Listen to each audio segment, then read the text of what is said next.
Welcome to the Shabby Detective, yet another Columbo podcast. I'm your host, Mike White. Joining me, of course, is Mr. Chris Stachiw. Mike, I'd like to offer you a Laurel and Hardy handshake.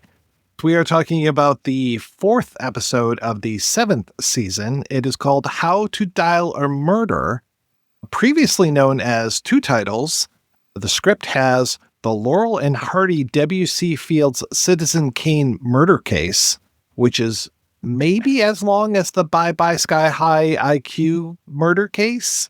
And nowhere near as catchy.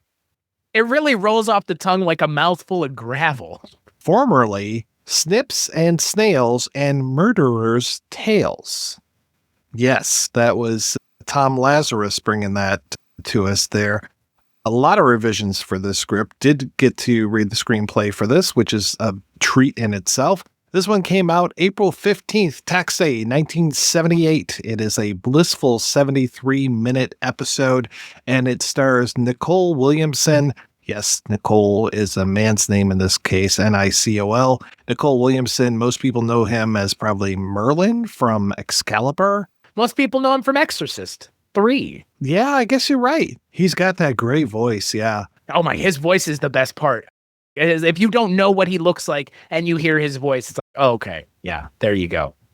He was also really good as Sherlock Holmes in The 7% Solution as well. He's in here killing someone I've never seen before, Joel Fabiani as Charlie Hunter. Nicol Williamson is Eric Mason. He is based on the guy who created Est. We've talked about Est before. We talked about that when the woman came over to the accountant guy, I think it was, and was talking about how I tried Est. You're okay. I'm okay. Just started listing off all these self-help things. So yeah, he's this mind control guru, psychologist type of guy, psychiatrist maybe. So the real point to the Est training was to go down through layer after layer after layer after layer until you got to the last layer and peeled it off, where the recognition was that it's really all meaningless and empty. That's existentialism's endpoint. Est went a step further in that people began to recognize that it was not only meaningless and empty, but it was empty and meaningless that it was empty and meaningless. You're not really sure what death means, but you don't like it. You don't like the word. You're bothered by the word mother. You're afraid of the word father. Words! Food, money, boss, wife, sex.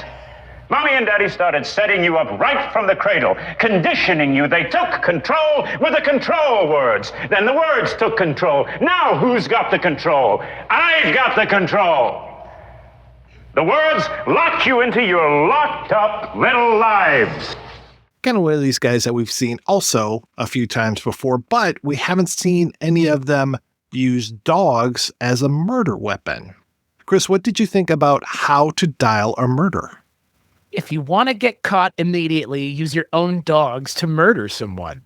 I love the shifting title names of this episode, primarily because I feel like they knew how absurd the premise was, and they were trying to figure out a way to lean into the dogs murdering someone of it all. Obviously, that second title is Snips and Snails and Puppy Dog Tales. Okay, like, got it. Again, like, it's clever. It's a little hokey, but not in a bad way. There are some fun moments in this episode. I actually really like this episode a lot. I just think that the device through which you killed your friend and your wife, it's like Sweeney Todd cutting people's necks with a straight razor. Like, of course, the guy who's a barber is killing someone with a straight razor. Of course, the guy who can mind control people is killing them with his mind control dogs. Like, I find it's one of those things where it's like, of course, you're the one doing it. There's not even a question as to who else it could be.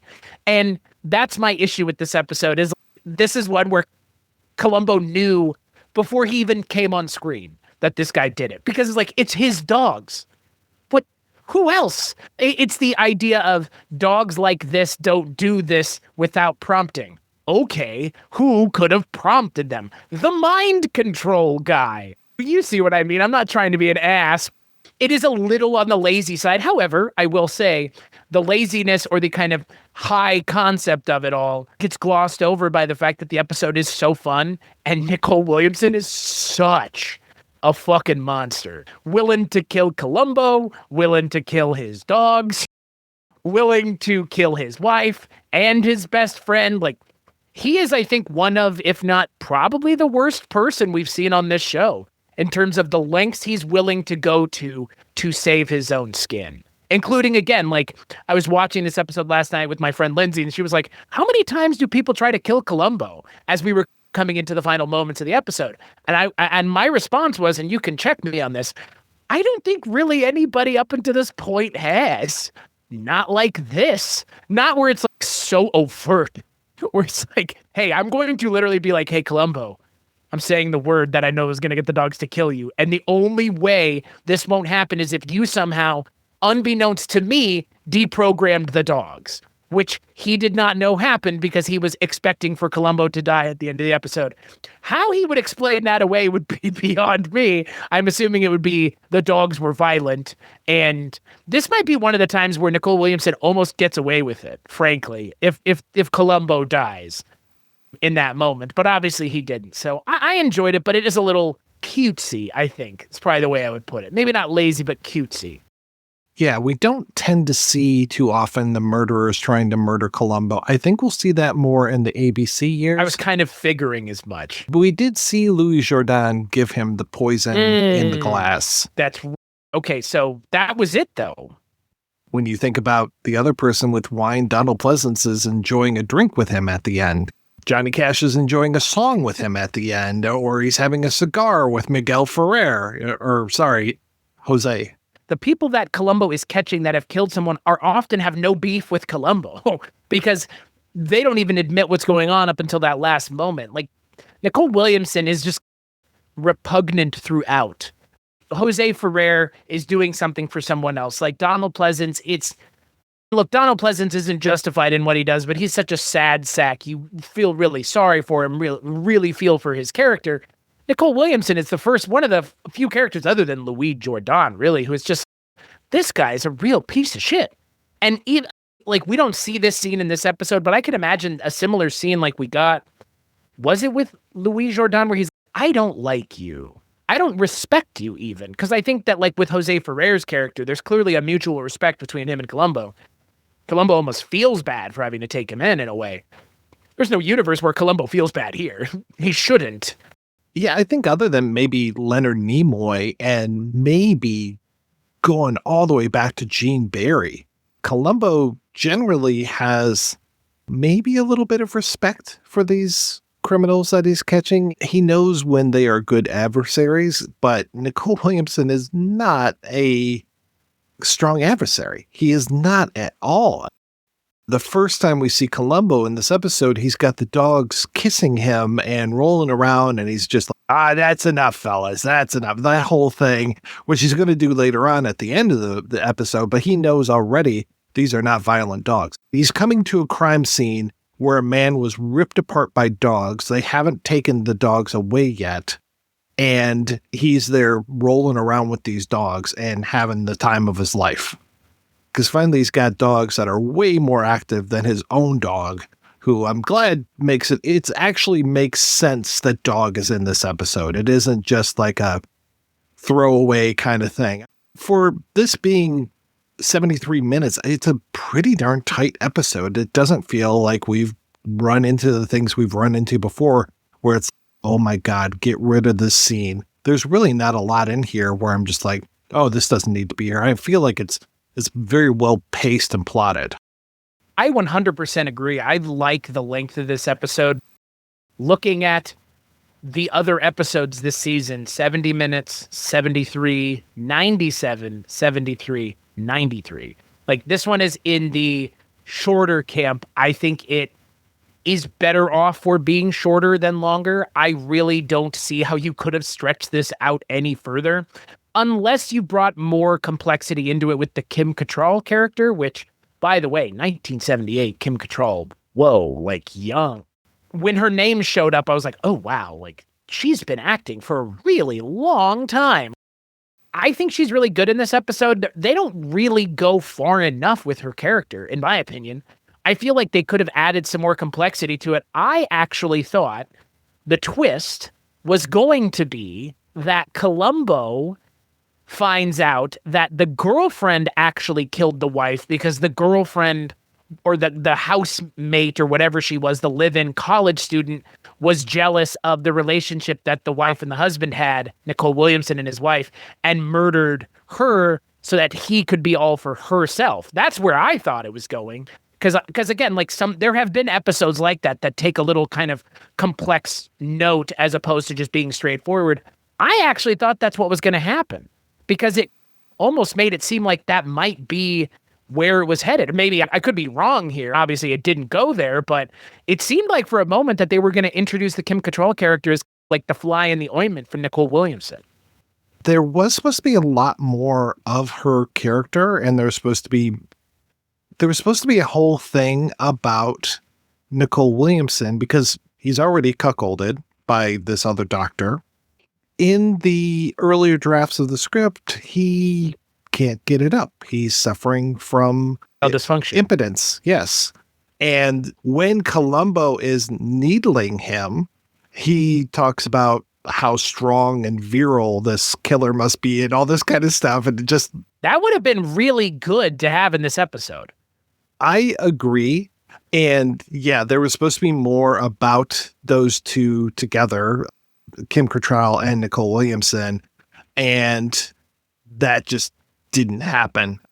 What a bummer. I actually like the two of them on screen together. Like it is a little May-December romancy.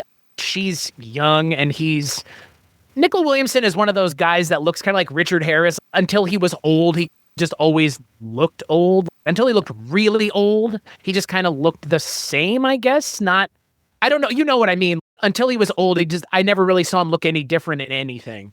And so I can't really tell what age he's supposed to be, quote unquote. But I liked the two of them. The thing that I was really glad to see, speaking of people that show up in this episode, our dear friend, the tall blonde man himself, Ed Begley Jr. Yes, that was so great to see him. As the animal control officer. It's so funny because I'm doing an episode this year about cat people, Paul Schrader's cat people. And so I just saw him as a zookeeper there's a fucking panther in a cage and he gets his arm ripped off. So as he's got these vicious dogs, I'm like, oh man, be careful, Ed Begley Jr. You do not want to get too close to that cage. I thought you were going to say you're doing an episode, a tell-all episode finally on Transylvania 65000. No, that's my dream. Jeff has yet to agree to that, so we'll find out. Yeah, maybe. That's your dream and my nightmare. I love Ed Begley. No, I love Ed Begley Jr. as well. He's great. It's too bad that he doesn't get a whole lot to do, but it is just a trip to see him and Peter Falk in a scene together, in a couple scenes together. Yeah, I have yet to buy his autobiography. I have that in my cart on Audible. I would love to interview him sometime, and I'm very curious if he even mentions this role. He's probably too busy talking about electric cars or something. How much he loves clean energy, that Ed Begley. I love him as well. I was recently rewatching Arrested Development, which he is in as a guest character, a reoccurring character, as a man with alopecia, which is a very funny role to have someone who is this kind of visually distinct as Ed Begley is, especially with his like blonde hair, to have him in a wig almost the entire show is very funny. And so I always think of Ed Begley in more comedic roles. And so this is more of just like befuddled Ed Begley. So he's fun. He's fun here. He's good. Like I said, I just like seeing him opposite. I like seeing anybody opposite Peter Falk. Peter Falk, I think, brings out the best in everybody, frankly. Like, he's just such a good actor, period. Like, I think just a preternaturally gifted actor. So I just did the math, and Nicol Williamson was 42 when this episode came out. And I agree. I had no idea. Like, looking at it, I was just like, I don't know if this guy's 36, 56, 66 at this point. I really don't know. And Kim Cattrall at the time is 22. So she's half his age, is my point. And I couldn't tell. Like, I can't tell you what age he's supposed to be. Like I said, he's very Richard Harris-esque in that way. And it's very funny because they both, I think, had similar temperaments. They were both in King Arthur stories, let's say. If you really want to go down a strange rabbit hole, and I know you're a fan of Mythbusters, Adam Savage, who loves making his own armor, went and had a suit of armor, King Arthur's suit of armor, made by the guy who made the armor for the movie, and he like helped him make it. And they like videoed the whole process. It's on YouTube. It's 13 or 14 hours long. And you could just sit there and just watch them like banging on the metal, and the guys, and this is how you using like the tin shear snips and shit. And it's just, what's crazy is I don't really think about it in relation to Excalibur, but I think of it in relation to Lord of the Rings, which is the thing that like they said they had those Weta fucking ovens rolling for 4 years straight where they just couldn't turn them off. So yeah, no, I think I know Nicol Williamson from Excalibur. I guess it wasn't as big of a deal when it came out. It's one of those things that's gotten reappraised in years since, which is too bad. I get why it wasn't at the time. It is a fucking weird movie. Like, it's a strange movie, admittedly. So I'm not going to pretend like this is the Richard Harris King Arthur story, but I think Nicol Williamson is so good because he's such a weird looking guy. Like, he just has a distinct look to him that anytime he's in something, you can just get drawn to him, especially in this Columbo episode. Yeah, I just recently downloaded Robin and Marian, where he plays Little John. So I'm curious to see that. Like I said, it's just so much about the voice to me with him, and just what a sonorous tone he has, and him in front of the lecture hall and just screaming at all of these students, "What's the word? What is the word that's frightened you? You are locked in." And I'm like, oh, okay. I thought he was really effective at that point. Yeah, I wish there was more of that. And then, yeah, I love his whole cinephilia thing too, where he's got all the posters and he's got W.C. Fields' pool table, and yeah, he's just always collecting little trinkets, which also is his undoing by bringing that baby Spot back from the ranch nearby, where everything is pretty much set up completely to show Columbo, look, here's a hook, and here's this thing, and here's the straw, and here's the speaker. And I'm like, okay, yeah, again, sloppy, super sloppy. And I guess it is the hubris of it where he just thinks he can't be caught, but he doesn't strike me as that person. He has arrogance, a lot of arrogance, but he doesn't strike me as arrogant as, say, like a Robert Culp or something, where it's just like, how dare you even speak to me, little man? That's what this episode was missing, was that vitriol directed at Columbo. And I don't understand why it was missing, and I don't understand why they chose to leave it out. Nicol Williamson's character feels it. You can see, like, he is not putting up with this any longer. Like, he has no interest in dealing with it. I don't understand why the episode doesn't lean more into it, because it doesn't paint him as very smart. He's an idiot. And I have a hard time believing he's this careless. Like, Columbo shouldn't have this easy of a time catching him. It doesn't really serve the plot very well. And to your point, there's no twists. There's no, oh no, it was actually this. Like, the closest we get to a twist is when he's about to kill Kim Cattrall, and then Columbo just comes wandering in. That's it. And that's not very much of a twist at all, because I felt that she was too big of a character to just be out swimming in the pool, doing a Kato Kalin impersonation, living in the guest house. It needed to have something more. Again, I think them having more of a love interest and that kind of stuff would have brought more to it, but really we just don't pick that up at all. What, by your approximation, is the reason? Because it's not like they didn't have 93 minutes to play with. My point being, like, they could go as long as 93 minutes, clearly. Nothing prevented them from going that long in these other two episodes this season. Well, yeah, even if you think about Murder by the Book and the whole thing of the woman who sees Jack Cassidy and all of his stuff, again, you've got, she's not a witness here. Kim Cattrall is not a witness, but she's smart enough to have figured things out. And again, we've got this whole thing of the murder off screen. So the whole thing with the wife, because we just talked about that recently too, when it came to maybe the old-fashioned murder episode where the murder takes place. There's a pre-murder that takes place off screen. It might have been that one. I might have just been thinking about the guy that left. What about the guy buried under the fountain? There was that, yeah, for sure. And it feels like there was one other we talked about where there was a murder in the past. Oh, I know. It was the Ruth Gordon one, where she's, you killed my niece, and tries to kill the nephew or the nephew-in-law. Look up at the light with the arrow ashes, right. And we don't know for sure. Did he actually have something to do? With this one, we know for sure that he killed the wife, but that also seems like they left money on the table. I think it feels like they left money on the table. I think it feels like they should have done a better job with a twist. I think if you had the twist I was talking about where Kim Cattrall outs herself as the one who kills the wife. So take Nicol Williamson out of it as the killer and have him wondering how his wife died as opposed to him having been the one who killed his wife, and then have it revealed that she's the one who killed his wife. Then you could give him a reason to kill her in a fit of rage towards the end of the episode, further implicating himself in both murders and all three murders, because now there's the singular tie between the three.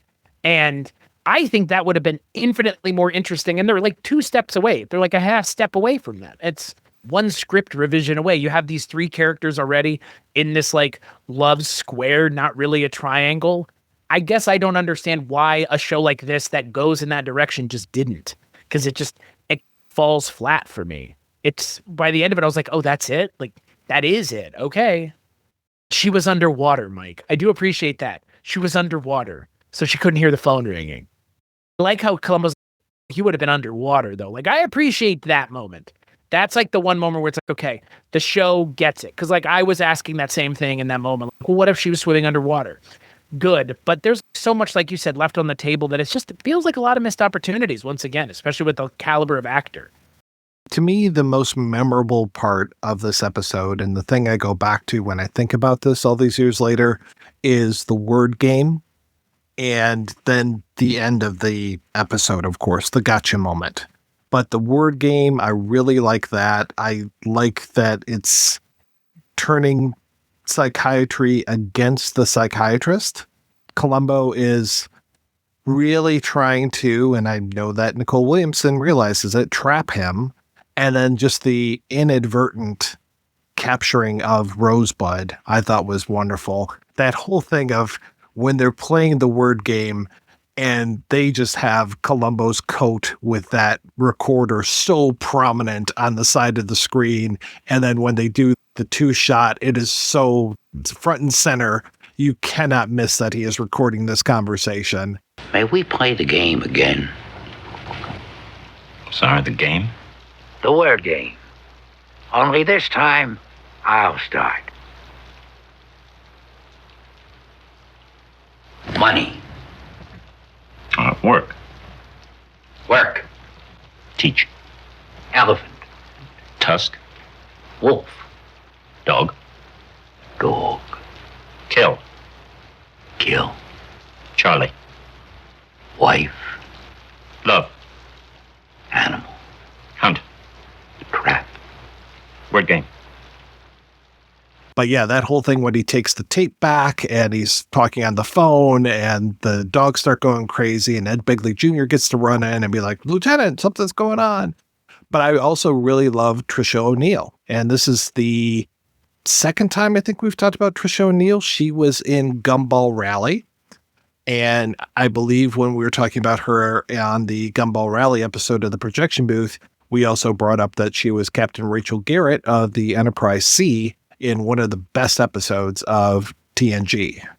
So she's great as this other dog trainer that helps Columbo out, except for with Dog, because Dog is just completely useless. Dog definitely says no, especially when Columbo tells him to sit.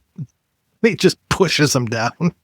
We have something interesting in this episode. We have a movie being used as the way to kill.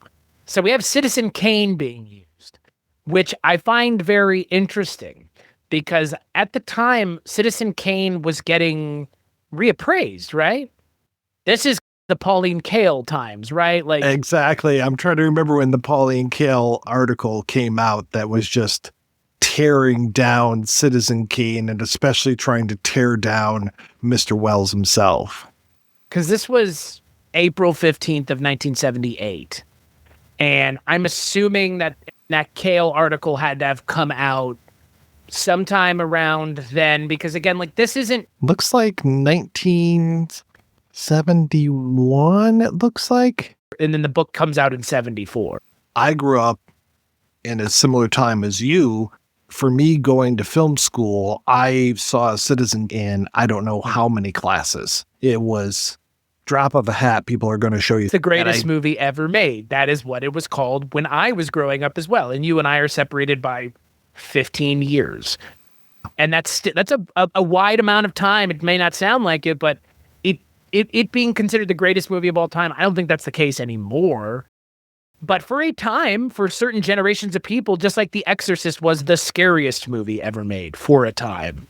Yeah, and I don't know when that reappraisal was happening, but I think you're right. I think it was around this time that people started to embrace Kane because it really hadn't been for a long time. And then, yeah, you had people like Pauline Kael who were just like, oh, no, this is not good. And, oh, he stole credit from Mankiewicz and all this kind of bullshit. So the term sour grapes just describes Pauline Kael to me. He stole my music and framed me. I just love that we have a cinephile using movies as his own undoing. And I really love that. And again, using, I would say, one of the more well-known one-word movie catchphrase, memes, whatever parlance you want to use based on the generation you grew up in. I would almost say meme at this point in terms of the level it's entered into our culture, especially for some of us. But I love that they are using something that at the time anyone might have said casually in conversation, which is dangerous, but hilarious at the same time. The script goes into a lot more of the opening of Citizen Kane, and you get that at the beginning of this episode. Like you get the camera moving up and seeing the K, but what's supposed to happen, and I don't think it happens in the episode, is a light goes off in the background. Because we can see there's lights on in the house, but I don't think we see the light go out. Because that's always the thing. It's like that weird time jump in Citizen Kane. The camera goes up, you see the house, you see Xanadu, and then a light goes off in the window, and then we backtrack a few seconds to show Kane in the room, and we don't really see him. We mostly see the mouth saying Rosebud. We see the snow globe, and we do get to see the snow globe in here, which is nice. I was just like, oh, this is cool. Didn't go far enough for me, but I was just like, all right, James Frawley, this is pretty well done. You did a good job with this. And then Columbo and Eric Mason talking about the movie and just like giving those shots and everything. And I love that being his undoing. He's so passionate about the film. It's just, oh, and then the snow globe. Oh yeah. And then the final words. It's so nice. The opening shot of the movie. It's through the gate to the big house. And just a single light in the window. And the crystal ball. Snowing in the crystal ball. And Charles Foster Kane dies. That's where it all begins. With his last word. Rosebud. The sled. The one that's hanging on your study wall. We go on like this, sir, we'll be playing the word game again. Huh? Good night, sir. That's some terrific gate. It's just a bit from Super Troopers. Hey, Farva, what's that? Oh, the place with that goofy shit on the walls of the mozzarella sticks? You mean Rosebud? What did you say? You mean Rose? Oh my good God, dude. If your friend ever calls you from Who Wants to Be a Millionaire asking you to say Rosebud very loudly next to his 2 Doberman pinchers, maybe don't. The thing that cracks me up is the ineptitude of Nicol Williamson after he, ostensibly in my mind, other than the fact that he's using his own dogs, almost gets away with it. It would be really hard to prove if you didn't have Columbo. And that's why he tries to kill Columbo, because this is one of those few cases where this guy's really close to getting away with it, because most of it's all circumstantial. Like, it really is until the end where he knows the kill word and he gets him he gets him in the trap and he traps him. Entrapment, as they always say, Columbo entraps everybody and nobody goes to jail because of it. But this is one of those cases where Columbo did not have him dead to rights. Columbo had to trust his own judgment here, frankly, that when he was in that moment that the dog trainer did in fact deprogram the dogs. I think this came out before the movie White Dog, the Sam Fuller movie that was so hard to see for a long time because it was quote unquote racist. Yeah, that was 1982. And it was basically a dog had been trained to attack black people. And I think our friend Paul Winfield, I think he is the one that suffers the most from that. And it's, guys, the movie isn't racist. The person who trained this dog is racist. And this is pointing out like institutionalized racism kind of stuff. It's what is your problem? Why are you doing that? I want to say there's a scene in the episode where Nicol Williamson visits his dogs in the pound. It felt like that should have been a bigger thing. Like they should have found poison in that food he was trying to give. I guess what I don't understand in that moment is I think at that moment he's just going to give them chocolate and that it's not actually poisoned, or it is poisoned and only 2 of them are poisoned and he's not eating the 2 that are poisoned in the bag. Like, it's never made clear in another better written episode. I think they would have clarified that a little bit. This is a very well-acted episode. I would say that's the issue with this episode, is it's a well-acted episode because Nicol Williamson and Peter Falk could elevate the phone book. And Ed Begley Jr. can elevate cameos, because wasn't Ed Begley Jr. the one who did your cameo for Projection Booth Vodka or whatever he thought it was for? Yeah, he thought it was Patron instead of Patreon. Yes. They can elevate anything that they're given for the most part. However, the script writing in this episode is just hinky at best. Like, it's not very well thought out. I wish there had been more intricacy to what was going on here. A little bit tightening of the spring, as it were. Because these episodes tend to twist the spring pretty tightly. And this episode doesn't. It does to an extent. Again, we have a killer trying to kill Columbo at the end, which is pretty intense in that moment. You get a sense of tension there, but that's it. People listening at home, your dogs can have some chocolate. Milk chocolate is okay. The more pure the chocolate is, the worse it is for your dog. So don't give them baking chocolate. That will kill them right off. Dead to rights. Don't give them Dutch cocoa powder. The other thing that kept cracking me up is I think of putting dogs down, but they're putting them, up or out? Like it's a different... But isn't there an order for the dogs to be put away? In 48 hours. Judge Jacob Metzler handed down the order yesterday. I understand he's a friend of yours, sir. What? We're putting the dog... That's what you do at night. You put the cat out, you put the dog down. Oh, wait, no, I don't do that. You don't have opposable thumbs. You're not as good as I am. It really hurts their feelings. Until they rip you apart. By the way, I'd like to mention, because this is the other thing, we keep talking about Nicol Williamson as this kind of mustache-twirling villain in this episode. He listens to his friend get ripped apart by dogs. And he does this little yes thing, too. Oh, jeez, man. And here's the thing. Like, I'm sure, but I don't know, listener, how much you know about dog attacks. Dog attacks are fucked up. At like any animal that has a mouth and human beings have squishy face parts, they will rip your face parts off and eat them and swallow them, and that's it. Your nose is gone. And they allude to that in this episode. They're like, oh, you don't want to kill her. And Kim Cattrall's like, I have a new word of the day, blood. Holy shit. Like, this is one of the most grotesque kills that we've seen. I might go as far as to say this is the most grotesque kill. It's so grotesque, we don't even see it. Like, it's actually so grotesque, it's one of those, guy comes out of the building, he's puking into his hand. The guy's ripped apart by Doberman pinchers. What the fuck do you think's going to be left? Yeah, I'm surprised that it doesn't take a week to just clean up the mess. Sorry, you can't go make a sandwich in your kitchen. There's blood everywhere. Yeah, it's a gruesome way of being murdered. And yeah, I'm surprised that it takes them that long to put them away, but pretty disgusting. Yeah, it's wild because this show rarely goes that far. We have not really had the show take that much of a turn.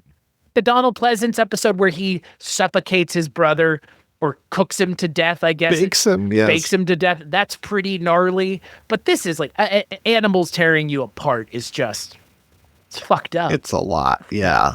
Again, they don't show it for a reason.